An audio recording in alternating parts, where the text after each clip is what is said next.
Laurentino Gomes, escravidão é um dos assuntos nacionais mais importantes? Eu acho que é o mais importante, embora nós tenhamos tentado escamoteá-lo no passado. Os símbolos nacionais como a bandeira, o hino, podem esconder o nosso passado de escravidão? Por que o brasileiro lembra da bandeira na Copa do Mundo, né? E depois o resto do ano não lembra mais, por exemplo? Por que você costuma dizer que o Brasil precisa de uma segunda abolição? Quantos escravos negros foram levados para as Américas? Estima-se hoje que 12,5 milhões de seres humanos embarcaram em cerca de 35 mil viagens de navio negreiro. Voltando aí às viagens, por que morriam tantos escravos nas viagens?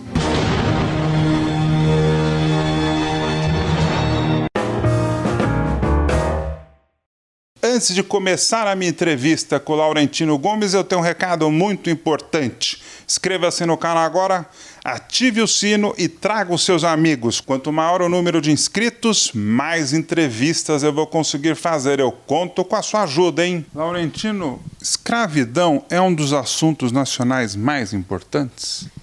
Eu acho que é o mais importante, embora nós tenhamos tentado escamoteá-lo no passado. Eu acho que existe um projeto de esquecimento no Brasil. Por que você acha que é o mais importante? Porque você não consegue entender a história do Brasil sem observar a escravidão. Eu vou te dar 3 exemplos. Vamos lá. A guerra contra os holandeses não foi apenas uma disputa pelas terras férteis de cultivo de cana-de-açúcar no Nordeste. Foi principalmente pelo controle das fontes de fornecimento de cativos na África. Como eu mostro, a guerra na África foi mais importante e mais prolongada do que em Pernambuco. E tão importante que uma frota organizada, comandada pelo próprio governador do Rio de Janeiro, Salvador de Sá, saiu do Brasil, financiada por traficantes de escravos e donos e senhores de engenho, para ir, entre aspas, libertar Angola dos holandeses que tinham ocupado Angola. Então, para entender o Brasil holandês, você precisa entender a escravidão. Quando você vai para a independência, você não consegue explicar por que o Brasil se manteve como monarquia durante 67 anos, sem observar que naquele momento havia muito medo na elite brasileira. Medo de uma guerra civil republicana que pudesse fragmentar o Brasil, e nessa hipótese, como o Brasil não tinha forças armadas organizadas, os senhores regionais, para lutar a guerra civil entre si, teriam que armar os seus escravos. Esses escravos armados, imbuídos das ideias que vinham da Revolução Francesa, da independência dos Estados Unidos, poderiam reivindicar a liberdade, que tinha acontecido isso no Haiti, em 1794. Os escravos negros de uma colônia francesa ouviram falar de uma revolução em Paris que dizia que todos os seres humanos nasciam com direitos iguais, o que incluía a liberdade, e trucidaram os brancos. Houve um banho de sangue na independência do Haiti. Então, na época da independência, havia o medo do chamado haitiísmo no Brasil. E foi em nome desse medo que a elite brasileira preferiu uma solução conservadora, se juntou ao redor do herdeiro da coroa de Portugal, o príncipe Dom Pedro, e fez a independência, e não mexeu em nada. Não acabou com o tráfico negreiro, não acabou com a escravidão, não fez reforma agrária, não promoveu a educação. E é esse pacto que mantém o trono brasileiro por 67 anos. Os barões do café, os senhores de engenho, os fazendeiros apoiavam o trono e, em troca, tinham a garantia que os seus interesses estavam mantidos. Quando esse pacto se rompe com a Lei Áurea de 1888, o edifício desaba. O resultado é a República no ano seguinte, 1889. Então, eu estou citando 3 exemplos para você ver que, se você não estuda a escravidão, você não consegue entender a história do Brasil. Por isso que eu considero o assunto mais importante, mas não só no passado, no presente também. Hoje, eu acho que qualquer pessoa concorda que o principal problema nacional hoje é a desigualdade. O Brasil é um dos países mais desiguais do mundo. E desigualdade no Brasil é sinônimo de legado da escravidão. Porque a Lei Áurea acabou formalmente com o tráfico de gente, com o comércio de gente, mas abandonou os seus ex-escravos. Isso que eu ia falar. Sorte. Quantos eram? Na época da Lei Áurea era cerca de 750 mil. E esses 750 mil deixaram de ser escravos e viraram o quê no dia seguinte? Eles viraram escravos na prática, porque não tinham emprego. Uma imensa maioria era gente sem qualquer qualificação, sem educação, sem escolaridade, sem terra, sem nenhuma oportunidade. E é isso que explica hoje essa enorme franja de pobreza que nós observamos, por exemplo, nas grandes metrópoles brasileiras. Isso é um legado da escravidão. A herança da escravidão, ou seja, com a Lei Áurea. Então, uma liberdade meia boca. Exatamente, porque esse é que é o perigo, né? Você achar que... Hoje, no livro, eu falo de uma disputa entre uma guerra pelo calendário cívico brasileiro, entre duas datas e dois personagens. O 13 de maio da Lei Áurea, da Princesa Isabel, e o 20 de novembro, dia da consciência negra, da morte do Zumbi dos Palmares. O que está em jogo não é apenas uma preferência, uma data branca, uma data negra. É o legado, a história, a memória da escravidão e da própria memória do Brasil.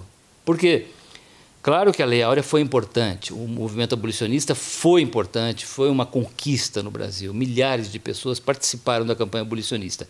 O perigo está em achar que com a Lei Áurea a escravidão se resolveu. É um assunto congelado, acabado no passado, e o Brasil é um país livre.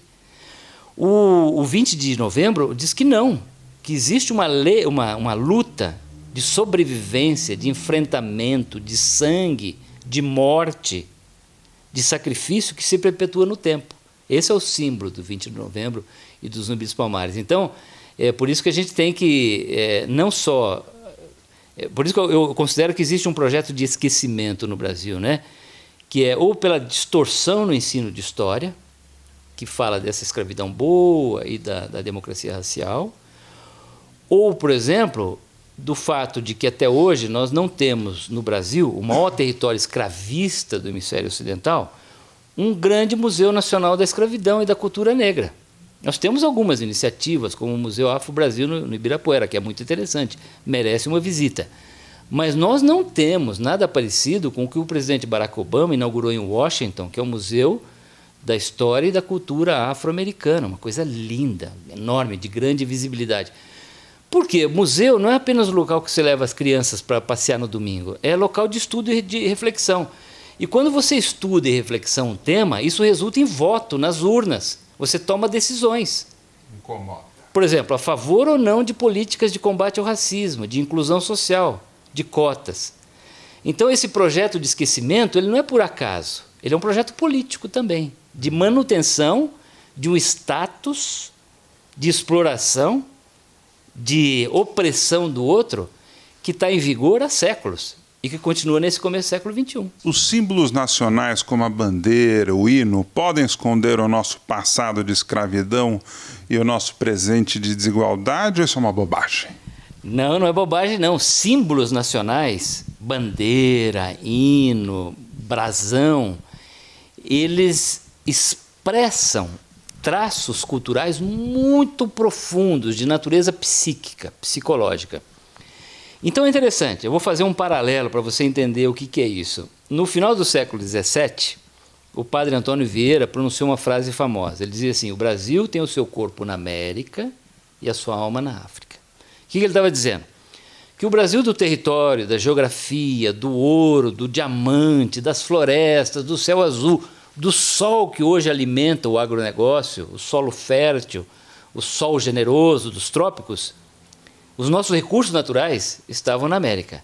A nossa dimensão mais profunda, a nossa gente, vinha da África, porque a população afrodescendente sempre foi maioria no Brasil, depois que os índios foram massacrados.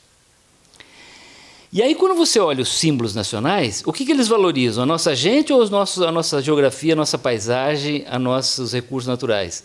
É isso, é a nossa geografia. Os nossos símbolos nacionais valorizam o nosso corpo. A bandeira, o ouro, as florestas, o céu azul, o Cruzeiro do Sul.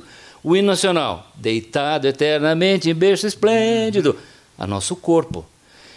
O que me leva à seguinte questão: será que nós nos tornamos um país de cisão de identidade, um país esquizofrênico? Então a gente abandonou nossa alma, é isso? Exatamente.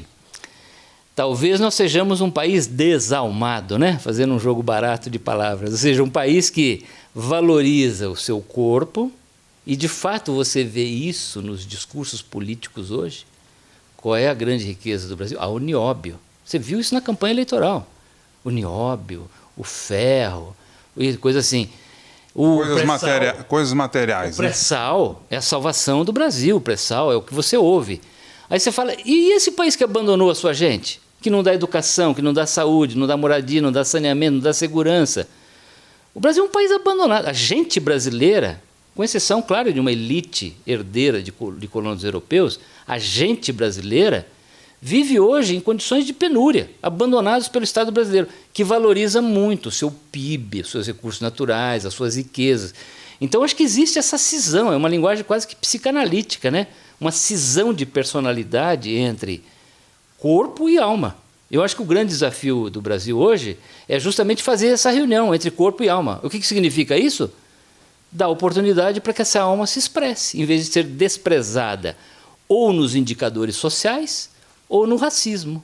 Porque hoje nós temos uma enorme, belíssima África dentro de nós, que a gente valoriza no carnaval, na música, na dança, na culinária e só. Na hora de dar oportunidade para que essa alma, essa África, realmente se expresse, realizando os seus talentos, as suas vocações, nós impedimos que essa alma aconteça.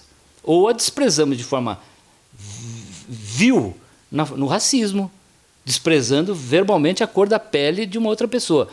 Então, acho que nós somos um país cindido na nossa identidade nacional. E os símbolos nacionais refletem isso. Antes de continuar a minha entrevista com Laurentino Gomes, eu tenho um recado muito importante. Inscreva-se no canal agora, ative o sino e traga os seus amigos. Quanto maior o número de inscritos, mais entrevistas eu vou conseguir fazer. Eu conto com a sua ajuda, hein? Qual que é a relação dos brasileiros com seus símbolos? Eu te faço essa pergunta, por exemplo, por que o brasileiro lembra da bandeira na Copa do Mundo, né? E depois o resto do ano não lembra mais, por exemplo? Eu acho que nós temos uma relação de estranhamento com os símbolos nacionais, né? Porque, assim, o símbolo nacional expressa o país que você tem ou gostaria de ter. E aí, a nossa relação é catártica. Então, em momentos de grande paixão, de futebol, ou até numa eleição eleitoral, para ir para a rua, fazer uma manifestação na Avenida Paulista, no Carnaval, nós somos brasileiros, vestimos a bandeira, o boné e tal, e botamos a bandeirinha no carro. Mas aí o Brasil perde e é desclassificado e deixou de fazer sentido ser brasileiro. As pessoas jogam fora os símbolos nacionais e não...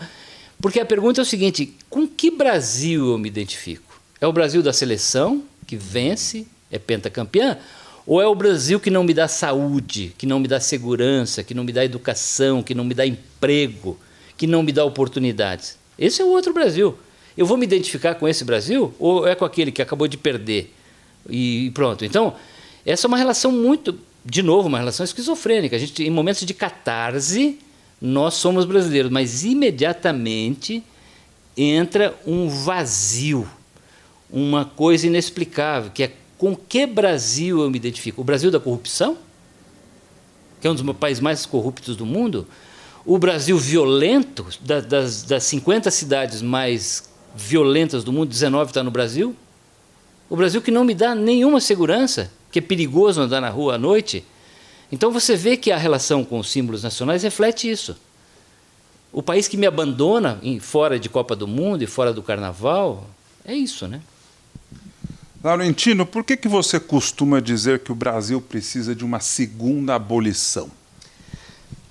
Porque eu acho que esse pode ser o grande projeto nacional nesse início de século XXI. Os abolicionistas do século XIX, Joaquim Nabuco, José do Patrocínio, André Rebouças, Luiz Gama, eles defendiam essas duas abolições, ou uma abolição em duas etapas. Primeiro, parar de comprar e vender gente. O Brasil fez isso com a Lei Áurea. A segunda abolição era incorporar os ex-escravos e os seus descendentes na sociedade brasileira, com iguais direitos, dando terra, trabalho, oportunidades, fazendo reforma agrária, educação. Isso o Brasil nunca fez. E nós convivemos com esse fantasma, que impedem que nós possamos ir a um patamar superior de desenvolvimento. O legado da escravidão é como um caixão de defunto que a gente vai puxando o tempo todo e é pesado. E a gente puxa, impede que a gente caminhe. É uma coisa real.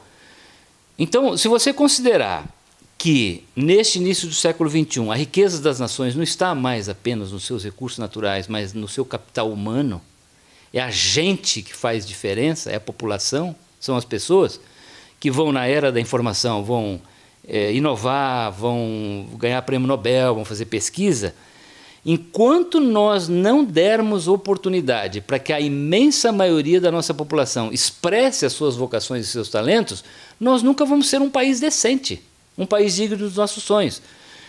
Aí eu penso o seguinte, no século XIX, o Brasil vivia momentos de grande dificuldade. Tinha passado pela Guerra do Paraguai, estava sob pressão da Inglaterra abolicionista, haveria uma mudança de regime, de monarquia para república, um país muito fragmentado, muito machucado. Que é o que nós vemos hoje. Um país muito machucado, muito radicalizado, muito intolerante, polarizado, um país sem sonho, um país sem utopia, sem projeto. Eu pergunto, qual é o projeto da esquerda brasileira hoje? Projeto estratégico? Eu não sei. A não ser se defender dos ataques que recebe e acusar o outro pelas nossas mazelas. Qual é o projeto da direita? Também não sei. Ou seja, nós vivemos um país da mão para a boca. E aí eu pergunto assim, se esse é um desafio estratégico, que enquanto nós não resolvermos, o Brasil não será um país decente, não era melhor a gente enfrentar agora? Não era melhor ter um sonho, um projeto nacional tão digno dos nossos sonhos, como foi o abolicionismo no século XIX? Então eu acho que talvez seja o momento de voltar a sonhar. E voltar a sonhar significa o seguinte, combater a desigualdade e enfrentar o legado da escravidão. Porque se essa geração não fizer isso, outra vai ter que fazer. E é o que o Brasil do século XIX aconteceu. A abolição tinha que ser feita. Logo depois da independência, o Brasil chegou a aprovar uma lei no parlamento que acabava com o tráfico negreiro, em 1831. Era uma lei para inglês ver, para satisfazer as pressões da Inglaterra. E o Brasil teve um tráfico ilegal, o Brasil resistiu aonde pôde. Se a geração da independência tivesse feito a abolição e o fim do tráfico negreiro, o Brasil hoje seria um país muito melhor do que nós somos. Mas não, o Brasil foi arrastando esse caixão ao longo do século XIX inteiro e só terminou, foi o último país da América a acabar com a escravidão. E nós pagamos o preço hoje. Você quer saber quem é o próximo entrevistado do programa? Você quer sugerir um novo convidado para eu entrevistar e ter seu nome citado durante a gravação? Então me siga agora no Twitter e no Instagram. No Twitter é @mbonfá e no Instagram é marbonfá. Me siga nas minhas redes sociais para não perder nada do ping-pong com Bonfá. Quantos escravos negros foram levados para as Américas? Então, os números são muito impressionantes, né? Estima-se hoje que 12,5 milhões de seres humanos embarcaram em cerca de 35 mil viagens de navio negreiro. Nossa! 10 milhões e 700 desembarcaram na América, 5 milhões no Brasil. E 1 milhão e 800 morreu na travessia do oceano, ao longo de 350 anos. É um número tão grande que, se você dividir pelo número de dias, dá 14 cadáveres, em média, lançados ao mar, todos os dias ao longo de 3 séculos e meio. Um número tão grande que, segundo relatos da época, isso mudou o comportamento dos cardumes de tubarão no oceano, que passaram a se aproximar e a seguir os navios negreiros. Existem relatos, depoimentos da época. Então é disso que a gente está falando, de uma tragédia humanitária gigantesca, enorme, e de muita dor e de muito sofrimento. O Brasil é um país segregado, né? Segregado nos números e na geografia. Por qualquer meio que você queira medir o Brasil, por renda, moradia, segurança, educação, saúde, existe um abismo de oportunidades entre a população negra e a população branca. Então os números continuam sendo assustadores. O susto não fica apenas nos tubarões e nas mortes.